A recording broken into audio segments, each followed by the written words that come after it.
उद्योगनगरी म्हणून ओळख असलेलं पिंपरी चिंचवड शहर, पण या शहराच्या जीवनदायिनी असलेल्या पवना, इंद्रायणी आणि मुळा या नद्या आज गटारगंगा बनल्यात.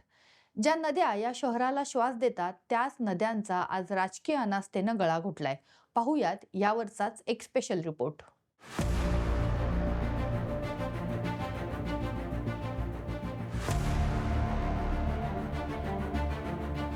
पिंपरी चिंचवड शहरासाठी जीवनदायिनी असलेल्या पवना, इंद्रायणी आणि मुळा आज या तिन्ही नद्यांनी प्रदूषणाच्या सगळ्या मर्यादा ओलांडल्यात. पण यात सर्वात वाईट परिस्थिती आहे इंद्रायणी नदीची. इंद्रायणी ही केवळ नदी नाही, तर वारकऱ्यांचं श्रद्धास्थान आहे. देहू, आळंदी या पवित्र तीर्थक्षेत्रांना जोडणारी जीवनवाहिनी आहे.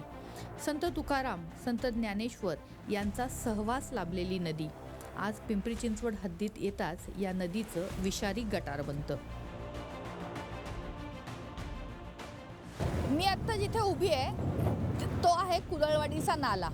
ह्या नाल्याची अवस्था तुम्ही इथे बघू शकता. ह्या नाल्यातला पाण्याचा रंग तुम्हाला दिसतोय आणि हा कचरा, प्लॅस्टिक, थर्माकोल सगळं काही इथून साधारणतः 200 मीटर अंतरावरती पलीकडे जर या झाडामुळे दिसणार नाही, पण 200 ते 300 मीटर अंतरावरती एक HPT प्लांट आहे.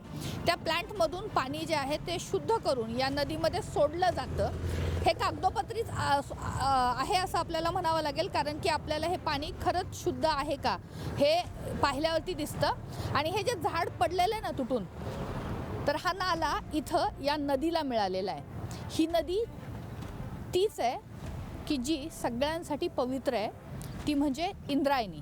देहू आणि आळंदी या 2 तीर्थक्षेत्रांना जोडणारी या नदीच्या पाण्यामध्ये लाखो वारकरी स्नान करतात, पवित्र स्नान करतात. हे पाणी ओंजळीत घेतात, पण वारकरी जे पाणी ओंजळीत घेतात त्याची अवस्था काय आहे ती आपण इथे पाहतोय.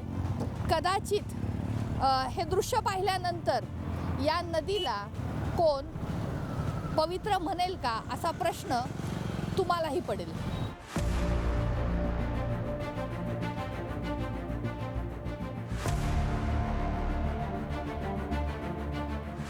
गेली अनेक वर्ष काही पर्यावरणप्रेमी सामाजिक कार्यकर्ते इंद्रायणी आणि तिच्या परिसंस्थेसाठी झगडतायत.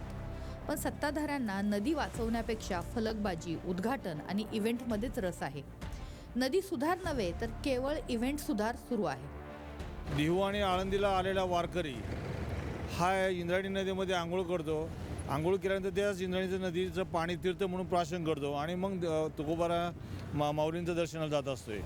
परंतु आत्ताची या इंद्रायणीची अवस्था गटारगंगेला सुद्धा लाजवेल अशी दयनीय अवस्था झालेली आहे. आपण पाहतोय की इंद्रायणी नदीला सर्वाधिक प्रदूषित करणारा नाला पुन्हा हा कुदळवाडी नाला प्रसिद्ध आहे. हा कुप्रसिद्ध आहे, प्रसिद्ध म्हणू शकणार नाही आपण त्याला. पाणी ट्रीट करून टाकलं जात आहे. आता हे पाणी जर काळं पाणी जर ट्रीट म्हटलं तर मग कोणता ट्रीटिंग मेथड काय आहे? समोर STP असून हे पाणी ट्रीटेड म्हणून म्हटलं जातं आहे. हे सगळं घाण पाणी चाललं आहे.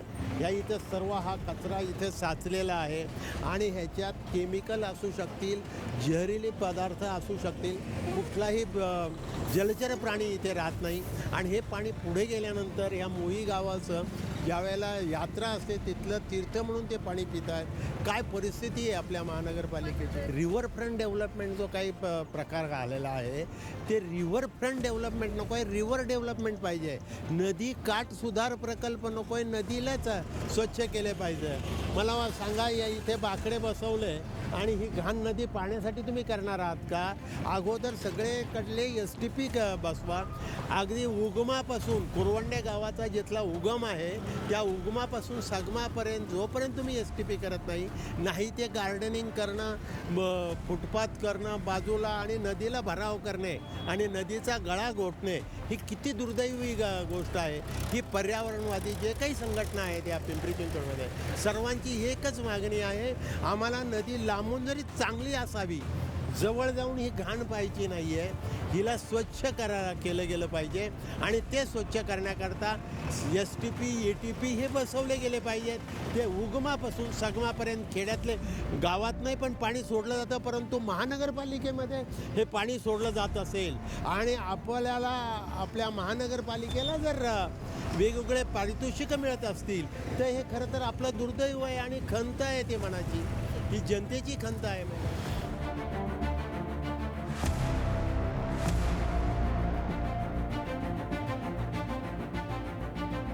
पिंपरी चिंचवड महापालिका दावा करते नदीत प्रक्रिया केलेलं पाणी सोडलं जातं.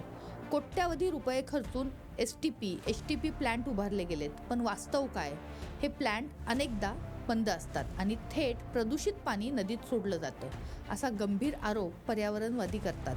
ते रिव्हरफ्रंट डेव्हलपमेंट फक्त शहरापुरतं आहे, पण नदी आम्ही पहिल्यापासून म्हणतो की नदी हे उगम ते संगमच झाला पाहिजे, ट्रीट झालं पाहिजे आणि नदीचं मेन शुद्ध झाली पाहिजे, प्रवाही झाली पाहिजे आणि त्याच्यामध्ये कचरा न मिसळण्याची प्रक्रिया किंवा STP किंवा ATP प्लॅन्ट्स उभारून ते शुद्ध पाणीच नदीमध्ये गेलं पाहिजे, ही आमची पहिल्यापासून कळकळ आहे. पण ते नदीचे उगम संगम रिव्हरफ्रंट डेव्हलपमेंट हा फक्त शहरापुरता आहे, हा शहरापुरता काही कामाचा नाही. कारण नदी वरनं प्रदूषित होणार, नदीचं विभाजन करून फायदा नाही. नदीचं हे लोक आता विभाजन करतात, ते त्याच्यामध्ये वेगवेगळे स्टेक होल्डर्स जर समजा MIDC आहे, जिल्हा परिषद आहे, पुणे कॉर्पोरेशन आहे किंवा पिंपरी चिंचवड कॉर्पोरेशन आहे, PMRD आहे, असे वेगवेगळे स्टेक होल्डर्समध्येच एकवाक्यता नाही. तर आमची पहिल्यापासून मागणी आहे की या नदीवरती ही जी एवढी इम्पॉर्टंट आहे त्याच्यावरती एकच प्रशासकीय संस्था पाहिजे की ज्याने उगम ते संगम अभ्यास करून त्याच्यावरती विचार केला पाहिजे.